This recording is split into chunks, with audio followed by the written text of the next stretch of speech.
10 years ago, I was working a dead-end retail job, just grinding through shifts, barely making rent, doing what you gotta do.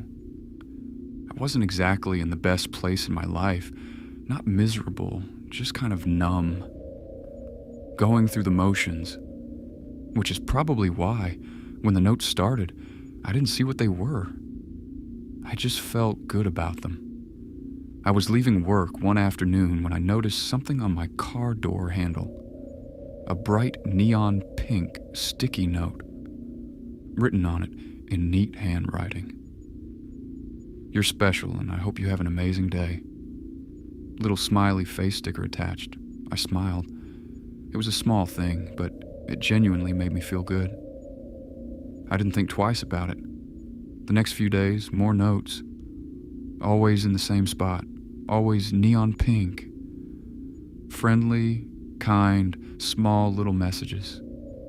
I know some people would have been unsettled from the start, and honestly, in hindsight, yeah. But I wasn't getting a lot of warmth in my life at that point. Someone was seeing me. And that felt nice. I decided to write back. I know how that sounds now. But at the time, I was treating it like a fun little mystery. I left my own note on my car before my shift, kept it friendly, maybe a little flirty, I'll admit. When I came out that afternoon, there was a response already waiting. They flirted right back. This went on for about a week, back and forth, little notes, kept things light. Then I had a day off. The shift before my day off, I left a note that said something like, "Don't miss me too much tomorrow." When I left that day, my note had been replaced with a single, sad face drawn in the middle of the paper. Cute. I figured the game would take a break while I was off. The next morning, my day off, I went outside for the first time late in the morning. There was a neon pink note on my car, at my house. I lived over 20 minutes from work. I stood on my porch and just stared at it for a second. I walked over slowly and picked it up. It said, "You look cute when you're sleeping." I went inside and locked the door and stood in my kitchen trying to make myself calm down. The easiest answer. Someone I worked with was messing with me. They knew where I lived. This was an elaborate, bizarre prank. That had to be it. I crumpled the note up, threw it away, and told myself to stop engaging entirely. No more notes from my end. If it was a coworker, they'd come forward eventually. Back at work, the notes continued. I didn't respond to any of them. For the first 2 days, they stayed friendly. Then on the third day, the tone changed. The new note said, "You better answer me. Remember, I know where you live." I thought about calling the police, but I was still telling myself it was a coworker. Someone I'd see at the register the next morning. Someone who was gonna laugh about this eventually. I left one final note, told them directly, "Leave me alone or I will call the police." When I got off my next shift, my note was gone. No new note in its place. Nothing. For the first time in weeks, I actually exhaled walking to my car. It was over, or so I thought.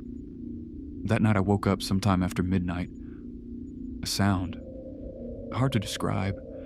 Something like shuffling. Soft and low. The kind of sound you can almost convince yourself is just the house. I sat up in bed and listened. It came again. I grabbed the baseball bat I kept by the nightstand and walked down the hallway toward the living room. Every step I took, I was telling myself it was nothing. I reached the end of the hall and stopped. From there, I could see the living room, the dining area, the kitchen. I turned the dimmer lights up slowly and scanned every inch of the space I could see from where I was standing. I want to be honest. I could not make myself walk any further into that room. Whatever bravery I'd had at the start of the hallway had completely evaporated by the end of it. I stood there, listening. Nothing. No sound, no movement. I turned the lights back off, walked briskly back to my room, trying very hard not to run, locked my bedroom door, and turned on the TV loud enough to fill the silence. Eventually, I fell asleep. In the morning, I'd almost talked myself out of the whole thing. Went to the kitchen to grab some juice, and I saw it. A neon pink sticky note on my refrigerator, inside my locked house, on my refrigerator, in my kitchen. It said, "You can't keep me away." With a smiley face, I stood frozen for I don't know how long. Then I ran through every door and every window in the house, every single one, locked. From the inside, no broken seals, no open latches, no signs of forced entry anywhere. I did not have a spare key floating around. My family lived in another state. I hadn't given a key to anyone. Someone had gotten inside my home, left a message on my refrigerator, and gotten out without disturbing a single lock. I called the police. They came. They did what they could, checked the parking lot cameras at work, found that the employee lot didn't have coverage, no useful footage, no fingerprints they could work with. Their conclusion had to be someone who knew me. I stayed at a friend's house for 2 nights, changed every lock in my house, installed new deadbolts. My friend stayed with me the first night back. Nothing happened.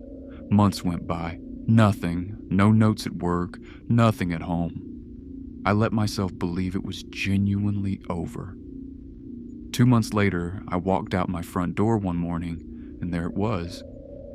Neon pink, right on the front door. It said, "I guess you don't want to play anymore?" I called the police, installed cameras, and then nothing. Ever again. After that final note, they were gone. That was 10 years ago. I've moved since. I'm married now. I have a completely different life. But I think about it more now than I did when it was happening, because now I understand what I didn't understand then. The night I heard the shuffling, when I walked down that hallway and stood at the edge of my living room and decided I was too afraid to go further, there was someone in that house with me, standing maybe 10 feet away in the dark, watching me scan the room from the hallway, watching me turn around and go back to my bedroom, watching me lock the door. A friend told me once that locking that door might have saved my life, that whoever it was tried the handle after I went back to bed and couldn't get in, and just left. I think about that a lot. The idea that the only thing between me and whatever that person intended was a cheap interior door lock, and the fact that I was too scared to walk into my own living room. I'm glad I was scared. I think being scared that night is the only reason I'm still here to talk about it.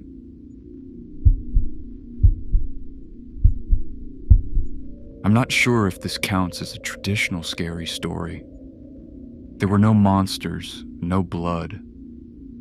And the reason that terrifies me more with every passing year is something I can't fully put into words. A few years back, I'd just gotten out of a long relationship and needed a fresh start. I found this beautiful apartment complex, quiet, well-maintained, really lovely community. Ground floor unit with windows facing a private courtyard. I made friends with my neighbors quickly. It felt safe. It felt like exactly what I needed. A few months in, I started hearing something at night. A sound in the hallway outside my door, like someone running. Quick, light footsteps. I looked through the peephole the first time and didn't see anything. No kids lived in my building. I knew all the tenants by then. I couldn't figure out who it would be. But strange things happen in apartment buildings.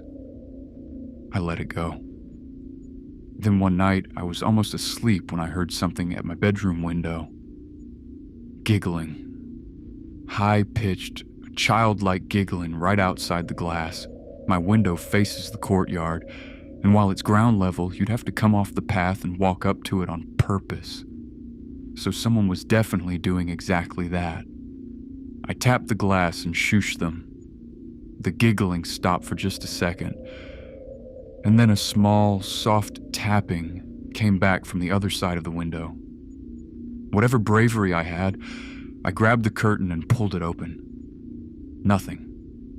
Just the empty courtyard, the path lights glowing. Not a single person anywhere, no running footsteps, no movement, just gone. It kept happening, 3-4 nights in a row, giggling outside the window, me ignoring it. I figured it was some bored neighborhood kids, and if I didn't react, they'd lose interest and move on.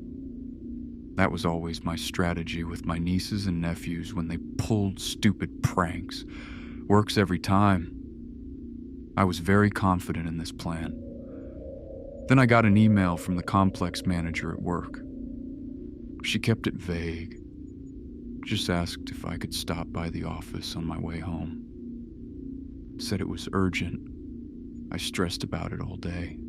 Thought maybe my rent check had an issue, something administrative.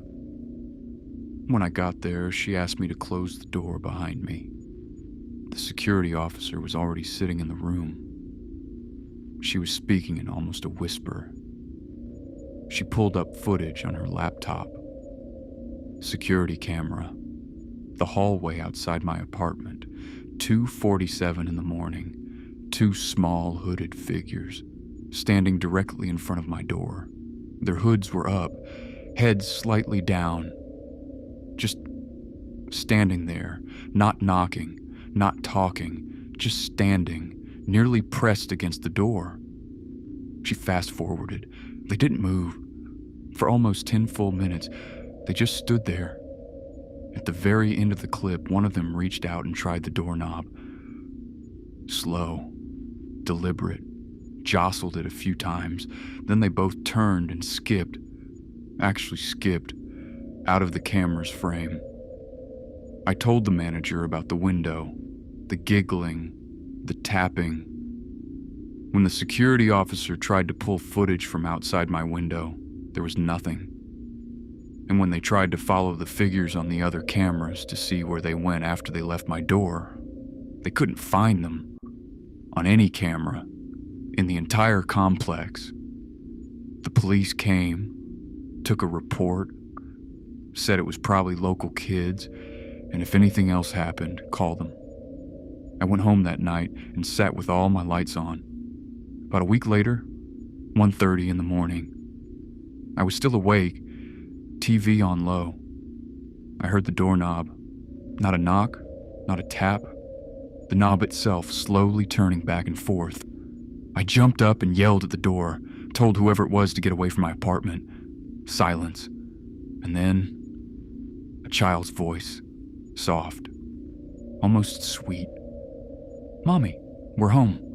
Just open the door and let us in." I couldn't breathe. I stood completely frozen with my hand on the door, not saying a single word. The voice came again, even quieter this time. "Please let us in. We're home now. Please."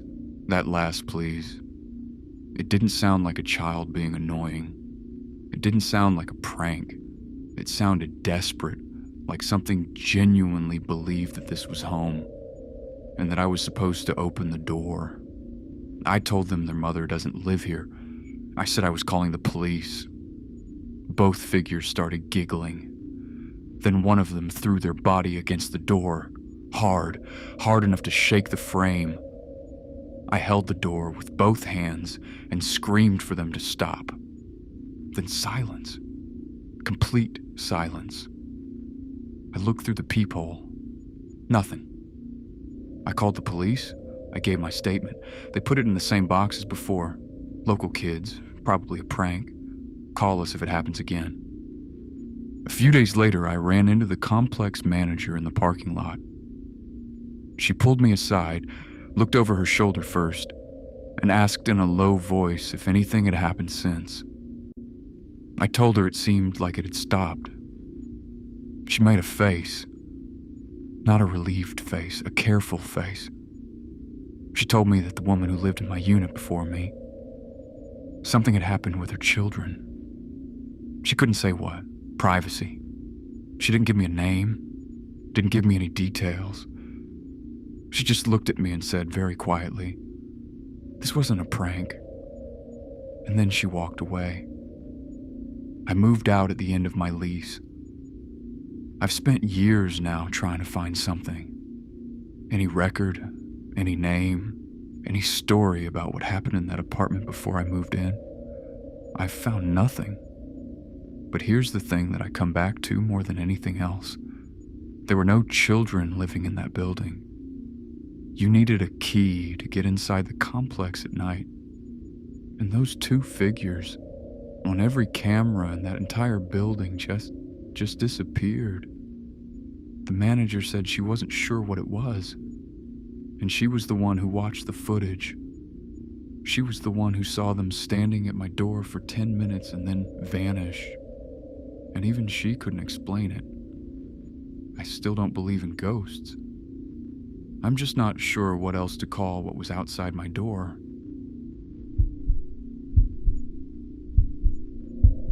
I'll be straight with you. I'm one of the most skeptical people I've ever met. Ghosts? No. Paranormal activity? Pass. When someone tells me a spooky story, my first instinct is to poke holes in it, not lean in.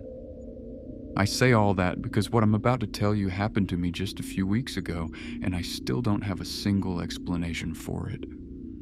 And that, more than the actual events, is what is eating me alive. My buddy Jake and his wife were heading out of town for their anniversary weekend. Just the two of them. Romantic trip. Well deserved. Now Jake isn't hurting for money. He built this enormous house way out in the middle of nowhere because he values his privacy, and I respect that.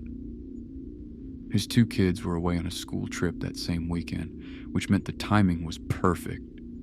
Except for one thing, their dog, Cooper. A big, beautiful golden retriever. Jake mentioned it almost offhandedly, and I jumped on it immediately. I told him I'd house sit for the weekend, watch Cooper, enjoy the peace and quiet, eat his food. It was honestly a great deal for me. I showed up Friday afternoon.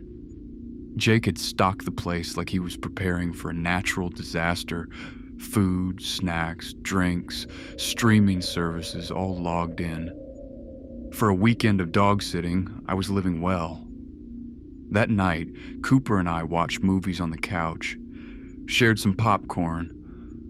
Well, I shared, he inhaled, and we went to bed around 1 in the morning.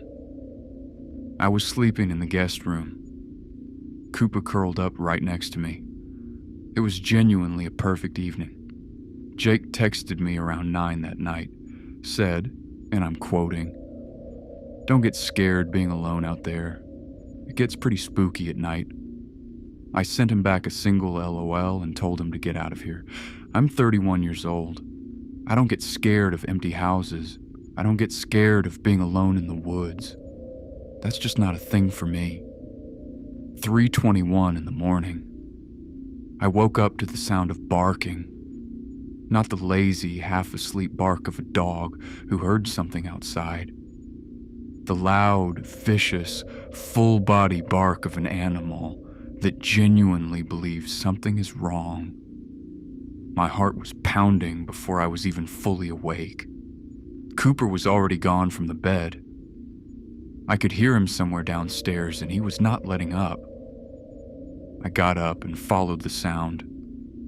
He was in the kitchen, and he was losing his mind in front of the door to the basement. Every single hair on his back was standing straight up. Not some of it, all of it. His whole body was rigid. He was staring at that door like something on the other side of it had personally threatened him. I crouched down and tried to calm him, called his name, kept my voice low and steady. He wouldn't even look at me. His eyes never left that door. My first thought, intruder. Jake's got serious security out there, so the chances were low. but I wasn't going to just stand there. I grabbed the biggest knife I could find in the kitchen block, wrapped my hand around the basement doorknob, and Cooper absolutely lost it. He wasn't just barking anymore. He was spinning in circles, crashing into the cabinet, throwing himself sideways. I'd never seen a dog act like that in my life. I opened the door. Cooper ran to the frame, stopped dead at the threshold, and just stood there, growling, staring down into the dark, but he would not put one paw past that door frame. I went down, turned the light on, started yelling things. Very convincingly tough things, I should add, that I will not be repeating. I checked every corner, every closet, the bathroom, behind the furniture. It's a finished basement. Bar area, couches, entertainment setup, plenty of places to look. Nothing. No intruder, no animal, nothing. Except the cold. I've been in that basement dozens of times over the years. Even in February, it runs warm. Jake keeps the whole house climate controlled. But that night, standing down there at 3 a.m, it was genuinely cold. Not chilly. Cold. The kind of cold that doesn't make sense for the space you're standing in. A cold basement. Not exactly grounds for calling a priest. I went back upstairs, got Cooper to calm down eventually, and we both fell back asleep on the couch. The next morning he was fine, playful, happy, totally himself. I checked the basement in the afternoon and the temperature was completely normal. I told myself it was a fluke, moved on with my day, Saturday night, almost the exact same time. I woke up on the couch to Cooper going absolutely ballistic. Same bark, same kitchen, same basement door. Except this time was worse. When I grabbed the doorknob, he stopped barking. He started whimpering. Just stood there, trembling and making this soft, broken sound that I'd never heard a dog make before.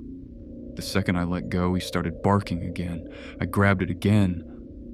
The whimpering came back. Like something about that door opening was breaking his heart. I opened the door anyway, went down. Still cold. Even colder this time, if that was possible, but that wasn't the thing that stopped me on the stairs. The smell hit me before I even reached the bottom step. I don't have a better word for it than wrong. It was just wrong. Not garbage, not mildew, not anything I could place. Just a thick, sour, heavy smell that had no business being in that room. And then I saw the pictures. Jake has framed family photos on the wall down there. Vacation shots. The kids when they were little. Every single one of them had been knocked face down. The bar stools, 3 of them, were on the floor. Nothing else was touched. Not one other thing in that entire basement was out of place. Just the pictures and the stools, laid down like something had carefully selected what to move. I set everything back up, got out of there, and did not go back down that night. Cooper finally quieted down after about half an hour. I gave him a treat and held him close, and neither of us said a word about it. He's a dog, so technically that was just me. Sunday morning, the smell was completely gone. Not faded, gone, like it had never been there at all. Cooper followed me downstairs without a second of hesitation and just trotted around sniffing at everything like he was on a tour. The same dog who 2 nights in a row was crying at that door like something behind it was going to kill him. That morning, nothing. Not even a glance at the door. Jake got home late Sunday night. Cooper nearly knocked him over, he was so excited. His wife took the dog outside, and Jake and I sat down to catch up. He asked how the weekend went. I said, for the most part, great. He gave me a look, just one, and asked what for the most part meant. I told him everything, The barking, the cold, the smell, the pictures. He didn't laugh. He didn't say that's weird and brush it off. He just went very still. And then he looked down at the floor for a long moment and said, "He used to do that when he was a puppy. He used to lose his mind at that door. We never figured out why. Then one day he just stopped and we forgot about it."